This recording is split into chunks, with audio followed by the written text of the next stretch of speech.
Hey everybody, thank you so much for clicking on this video. Today, we're gonna talk about alcohol. Bring you a little bit closer. That's good.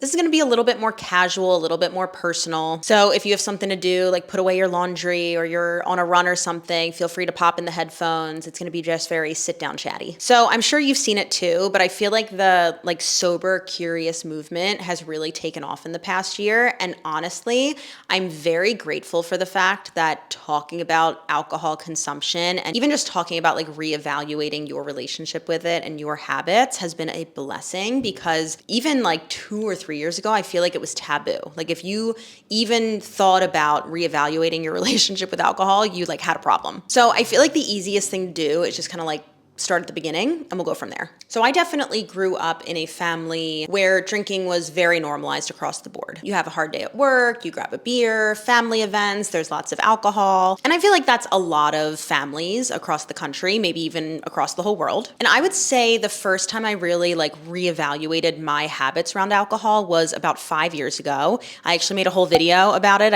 I did this book where I forget what it's called, but I talk about all about it in the video. But it's basically a 30-day book where every day you read a little passage, you have a little prompt. I think maybe this was during the pandemic. And nothing really revolutionary happened. I feel like the book gave me some good things to think about, but it didn't make me want to step away from alcohol entirely, which I did kind of feel like was the overwhelming message of the book. And over the years, Kevin and I have done sober months. We'll do, obviously there's the dry January, we've done sober October. I guess we just pick names of months that rhyme with booze-related topics. And, during those months especially, we would sit down and we would set rules and boundaries, and those would stick for a while. And then, inevitably something stressful happens or things get busy and we kind of fall out of those boundaries and rules. And I would say that's going to be pretty par for the course for most people. I think most people at least relate to that in some way, shape, or form, some part of that experience. So fast forward to this past holiday season, so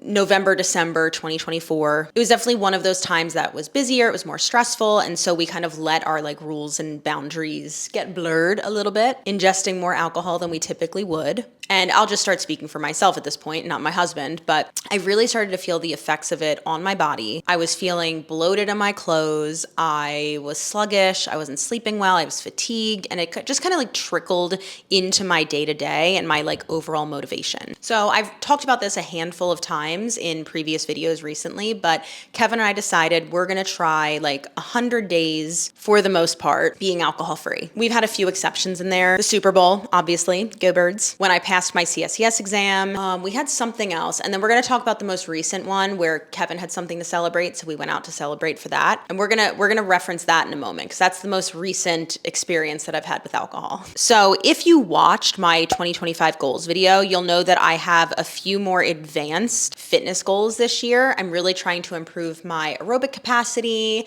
I guess this is basic, but I am trying to sleep better. It's just really hard. Sleep is hard. And I was like, well, you know what? Let me track things like my sleep, my heart rate variability, my breathing rate, even just my resting heart rate. So I started wearing my Fitbit to bed. Let me tell you, I have not only noticed such a huge difference in my data, which we will get into and we're gonna look at, but even just other ways to measure progress, I feel incredible. My clothes fit better. I'm performing better in the gym. I have more motivation. So more and more, I'm kind of seeing this as my new normal. So let's look at the data really quickly, because I think it's important to have I guess it's all anecdotal evidence, but kind of non-concrete, this is how I feel, versus concrete, this is the data that's basically backing up how I feel. All right, let's take a look at my data. Let's zoom out to 30 days. I'm not even gonna sit here and lie to you. I am not fully equipped to explain each of these metrics really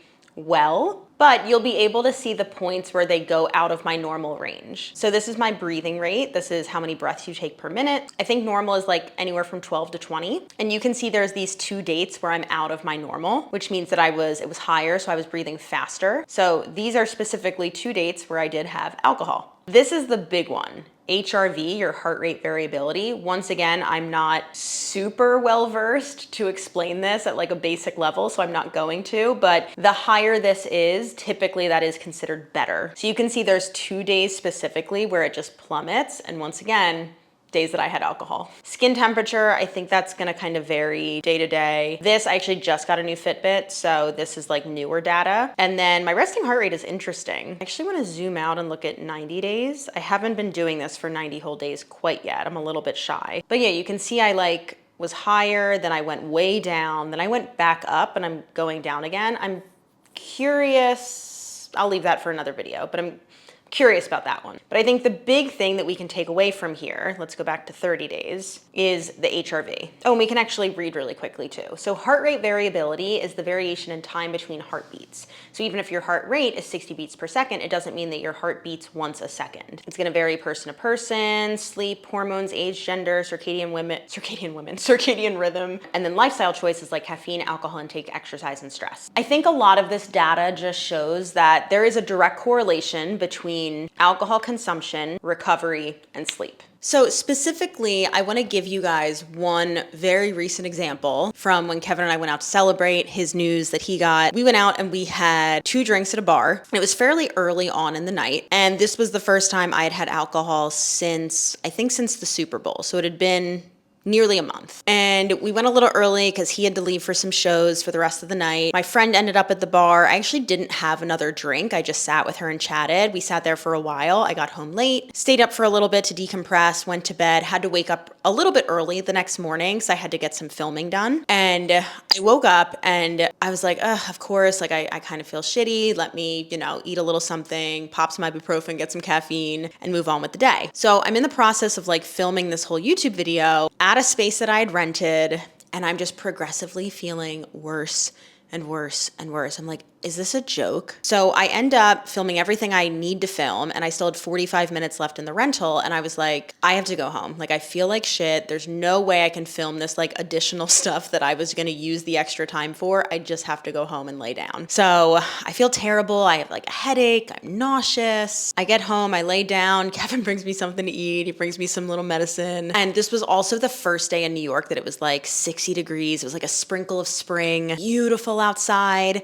And I'm stuck laying on the couch because I feel like shit after having 2 drinks the night before. And I don't feel, I don't know. My initial instinct was like, I'm like embarrassed, but I'm also like, I didn't go crazy. So I feel like I shouldn't be embarrassed, but I don't know. I felt like embarrassed and like maybe the embarrassment is like, oh my God, I only had 2 drinks. Like what's happening? But I was also just like disappointed because I also was supposed to go for a long run that day and I had to postpone it. I would have loved to be outside and like go to the park and enjoy the weather. And instead I like ruined my day from the choices that I made the night before, which again, weren't crazy choices. So that's why I think it was so like shocking to me. And I just wanted to talk about that experience in this video. I actually scripted this whole thing before that even happened, but I was like, this is a really big, tangible piece of evidence that I want to hold on to and keep in my toolbox. Because here's the thing. I think my biggest issue is that I forget what feeling great feels like. I get in these habits and stretches of time where like alcohol just becomes a little bit more normalized in my patterns weekly. And so I start to forget what feeling great feels like. So now that I know what great feels like, when I don't feel good, it's more severe because I'm not used to the alcohol. And I have a bigger reference point of, oh my God, I feel great most of the time, and now I feel like absolute trash. So I think for me, having some of those tangible experiences in my toolbox as a reminder, as well as the reminder of the good tangible experiences, how well my lifts are progressing, how much better I'm getting at running. Like I think having a slew of experiences in my toolbox is really helpful to help make decisions when maybe I do want a drink. Just like when I'm making decisions where I'm under the influence of like an emotion or stress or whatever. So I think those are helpful things to keep in my toolbox. I think the other helpful thing is the data. I will say I know myself and I know that I need to be careful with data. I've talked about this many times before, but like when I was younger, I really over-relied on the scale. I really became obsessive with workouts and nutrition and all of the numbers associated with that. So I need to just like keep a tab on that. And if I choose to go out and have a drink or 2, I don't want the decision to not do that come from, I'm going to mess up my data. That's not what I want.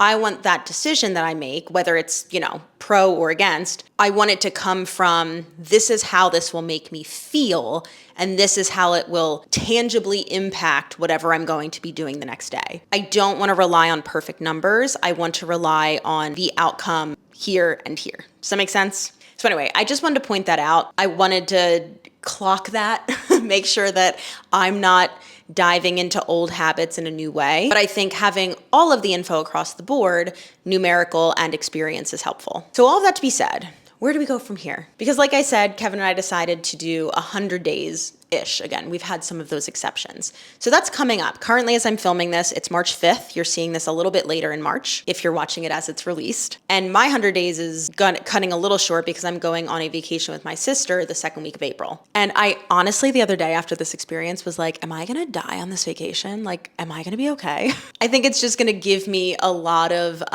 understanding of where my limits are and what I actually want to be ingesting. But anyway, I honestly do think that I will never be a person to 100% go alcohol free. Unfortunately, I am a person who likes the taste of alcohol. I love like when you get a drink and like a dirty martini, it just like a big gulp of seawater, something just like punches you in the back of the throat. But luckily, things like mocktails, non-alcoholic beers, those things are getting way more advanced and way more accessible, especially like living in New York City. So I absolutely have options to still enjoy the taste of those things, or at least like we're getting closer to the taste of those things. But I think my big takeaway from all of this so far is that what I'm doing now is going to be more of the norm. I have, in just 2 months really, seen and felt such a difference. Again, performance-wise, sleep-wise, even just down to how I feel in my body and how my clothes are fitting. The one thing that I do remember from that book 5 years ago and that original video that I made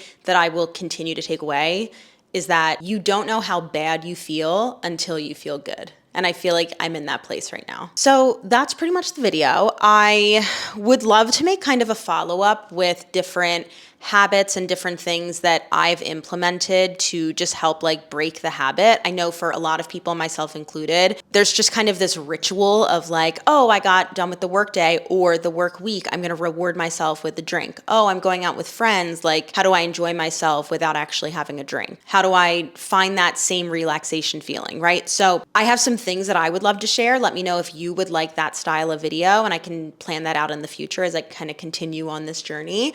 And I would love to hear your thoughts too. The only thing that I won't tolerate is shaming people in the comments for reevaluating their relationship with alcohol. I feel like people get very high and mighty and on their high horse, and that's not what this is for. But otherwise, all conversations are welcome below. Make sure you guys hit that subscribe button so you don't miss out on future videos, and I will see you in the next one.